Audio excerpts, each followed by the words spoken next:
Imagine being a kid again, with your little nightlight on, and all the bumps in the night turn out to be what you feared, and so much more. Welcome to the Entertainment Room, where today I am reviewing a horror film that I have heard several positive things about, and that film is 2023's Cobweb, directed by Samuel Bowden and written by Chris Thomas Devlin. The story follows a young, bullied 8-year-old named Peter who starts hearing mysterious knocking, scratching, rustling, all the annoying shit you don't want to hear behind the walls, especially in the middle of the night. And he starts to piece together a sinister secret. And it's hard not to be at least a little bit wary of a lot of new horror films, as many that come out are pretty forgettable, throwaway entries at best. But it is refreshing to get those few off and on that give you just the little tiny sliver of hope for what can still be. Like a little trickle of water into the metaphorical shriveled up kidney that represents the horror movie industry these days. In the case of Cobweb, well, we'll get to that. This film was miserably undermarketed. It did not help that this is especially a Halloween-timed film, released in July. Which, don't get me wrong, I love horror films all year round, but for this film, an autumn release, or at least a much later summertime release, maybe would have helped a little bit. But the worst part was its competition at the time. Barbie and Oppenheimer. Literally the two most popular films of this past year. Even Seth Rogen is a producer here.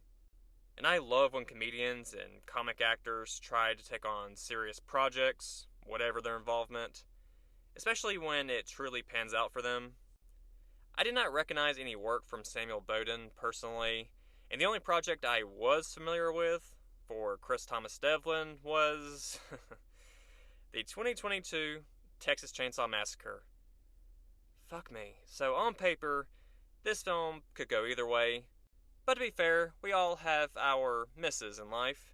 So, is Cobweb a refreshing installment into the horror genre on a dark, gloomy late night, or another failed misfire? Let's talk about it.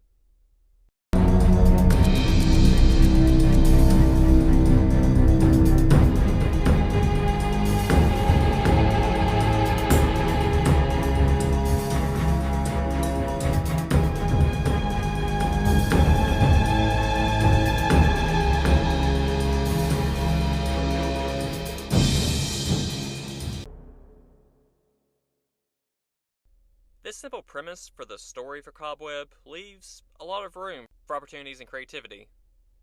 And while this film is far from perfect, it effectively creates substantial tension. Probably the most charming aspect of the film is the performances by Lizzie Kaplan and Anthony Starr as the parents of Peter, Mark, and Carol, captivating and hauntingly mysterious with their intentions. The type of personalities that would make me want to curl up into the fetal position in a corner of my room, especially if I was 8 years old again. But Lizzie Kaplan has been in quite a bit of films from the likes of Hot Tub Time Machine, Cloverfield, Mean Girls, Now You See Me, just a huge variety. Anthony Starr, God, I could not place for the life of me while watching this film, but then I saw that he was Homelander in the TV show The Boys.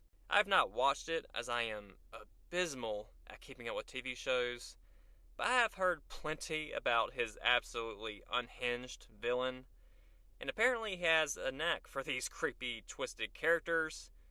It's not just his performance, but Jesus Christ, something about his fucking eyes, for starters. But still, two incredible performances, really elevating the story and the suspense. Woody Norman plays 8-year-old Peter, and when you have a film that centers around a kid, that performance can really make or break the film if it is not good. But fortunately in this case, I really enjoyed how this lead character was handled. And for it being a kid, I never found myself being too annoyed with a lot of his decision making on screen. As far as the story goes, this is an eerie-ass film. Several standout scares, proficient camera work in places to add a lot of quality to them. Not always predictable. And my interest was firmly grasped the entire time. there's still a chance you may see where the story is going, but there's still plenty of mystery built and a lot of doubt cast with some of the characters that drives your curiosity. And with most horror films, I don't typically enjoy dream sequences, unless of course we're talking about Nightmare on Elm Street or any film that centers around dreams or nightmares. They can just feel really cheap, just this cardboard quality, just this filler scene. There's one in Cobweb, and it's really a highlight of the film for me. Depending on how some of these special effects hit you, there's definitely some nightmare fuel potential. When it comes to the grisly, seedy content and themes that goes along with the story, they really don't shy away from it and exploring it, even if it involves children. And I respect that they don't hold back. An R rating was a perfect choice here. But I don't really want to say too much more in my non-spoiler section. I was actually really happy I did not go into this knowing specifics. I do recommend it as at least a one-time watch to horror fans. My main issue might be the ending. Not the whole thing, just maybe the last 15-20 seconds or so. I just wish they had gone in a different direction, did something a little different. But that's just me. And don't let that deter you, as most aspects of this film are respectable. A solid horror film in a world with so many shitty, formulaic, cash-grabbing entries, and I would rewatch this film at some point, especially around September, October, that kind of time period. But for now, on to spoilers. Again with the parents, Carol and Mark, they really stole the show for me here. Both played off each other's batshit crazy gloriously.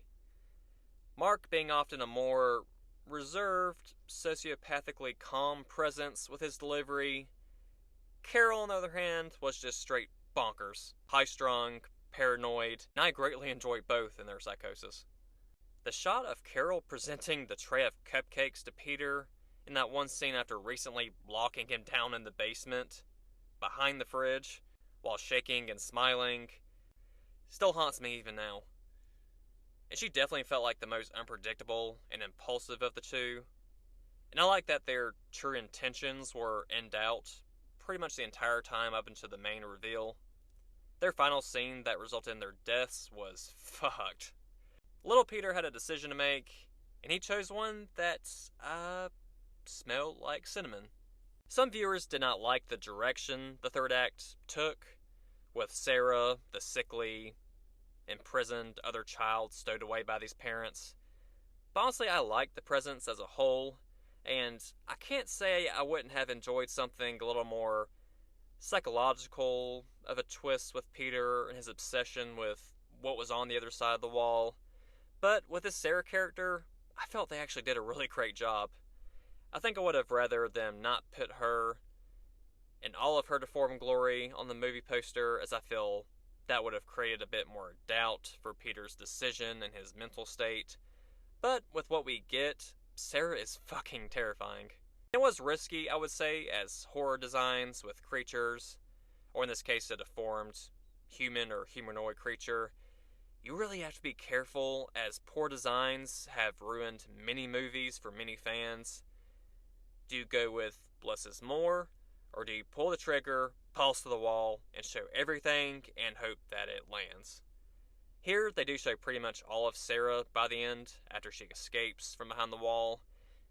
And it is a fairly simple design, the long hair, elongated limbs, sharp claws, morbid smile. Has it been done before? Numerous times. Do I dislike it because of that? No. Something about Sarah still creates an intense and effective finale for me. The way she crawls along the walls, the quickness with which she moves, the trail of hair being all that most victims see before their deaths. There's just this horrifying charm to her presence, despite it not being the most original design. But for some others, I can see why the not-so-original climax might be off-putting.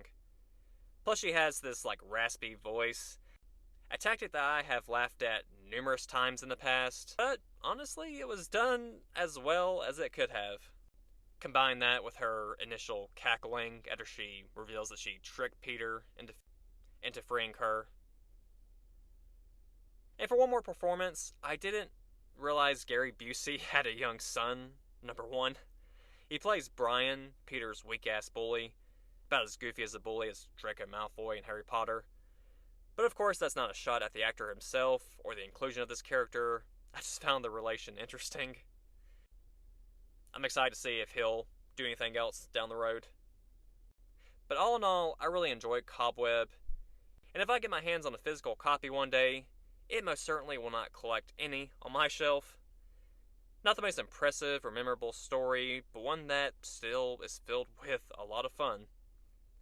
The ending, again, I was fine with, but I didn't really get or buy into the final 10 to 20 seconds. I liked Sarah taunting Peter about his future trauma due to this incident. I don't get the jump to this final scene with him suddenly being back in a bedroom and Sarah pops up behind him before the credits roll. Is this a dream, a future traumatic vision, or is it real? What's the timeline? I just think they should have left it with her monologue and Miss Devine and Peter on the basement steps listening. Or if you want to show that final scene, maybe make it a little more clear what your intention was, because it ultimately just is kind of like this awkward, jumbled scene, instead of being something creepy and interestingly ambiguous. It was ultimately just a bit too rushed and random to hit home. Kind of a shoulder-dropping conclusion. But this still did not ruin the film to me. As I said before, I liked the story and the characters. I felt a lot for Peter and Miss Devine, and I'll give Cobweb a 7 out of 10. Your thoughts and opinions on Cobweb? What's your most anticipated horror film of 2024?